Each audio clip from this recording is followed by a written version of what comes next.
मैं डॉक्टर आनंद Vajpayee, Meera health care Kanpur से। आज हम लोग बात करेंगे, जैसा कि हमने पिछले वीडियो में बात किया था कि एक्सरसाइज हमारे डायबिटीज़ के मैनेजमेंट का एक बहुत इंपॉर्टेंट पार्ट है। तो आज हम लोग बात करते हैं कि आखिर में एक्सरसाइज से हमको क्या फ़ायदे होते हैं।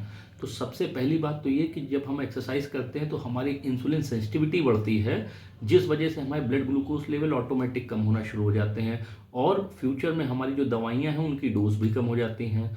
दूसरी बात, हमारा ब्लड प्रेशर कंट्रोल रहता है। तीसरी बात, हमारे शरीर के जो बढ़े हुए कोलेस्ट्रॉल के लेवल हैं वो इम्प्रूव होते हैं। चौथी बात, हमारा वेट लॉस होता है, जिससे कि हमारा बॉडी फैट कम होता है और मसल की टोन इम्प्रूव करती है। पांचवी बात, हमें एक फीलिंग ऑफ वेलबींग मिलती है, रिलैक्स होता है, स्ट्रेस कम होता है और हमारा बेसल मेटाबॉलिक रेट जो है वो बढ़ जाता है। अब सबसे पहली बात कि आखिर में हमारे हेल्थ के लिए एक्सरसाइज के क्या ऐसे गोल्स हैं जो हमारे फिजिकल फिटनेस को मेंटेन कराएं। तो इसको जानने के लिए बहुत छोटी सी बात हमको ये पता होनी चाहिए कि हमको कौन सी एक्सरसाइज कितनी देर करनी है, कितने समय तक का करनी है और कौन कौन सी एक्सरसाइजेस करी जाएं। तो सबसे पहली बात, अगर हम फ्रीक्वेंसी ऑफ एक्सरसाइजेस की बात करें तो हमें कम से कम सप्ताह में 5 दिन तो एक्सरसाइज करनी है और कोई भी 2 दिन ऐसे ना हो, 2 से 3 दिन जिनके बीच में जो है गैप रहे।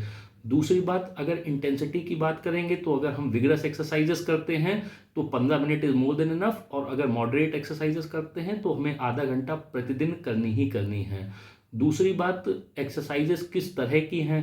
एरोबिक एक्सरसाइजेस कर रहे हैं जैसे वॉकिंग, रनिंग, या हम लोग रेजिस्टेंस एक्सरसाइजेस कर रहे हैं जिससे कि हमारी जो है मसल्स में जो इंसुलिन रिसेप्टर्स होते हैं वो बढ़ते हैं, जिस वजह से हमारी जो मसल्स सबसे बड़ा पार्ट प्ले करती हैं इंसुलिन रेजिस्टेंस का, वो कम होती है। और टाइप ऑफ एक्सरसाइजेज हो गई, हम लोगों ने टाइमिंग की बात हमने पहले ही कर ली कि अगर डिपेंड करता है कि कौन सी एक्सरसाइजेज हम कर रहे हैं, उस हिसाब से हम लोग अपना टाइम डिसाइड कर लेंगे।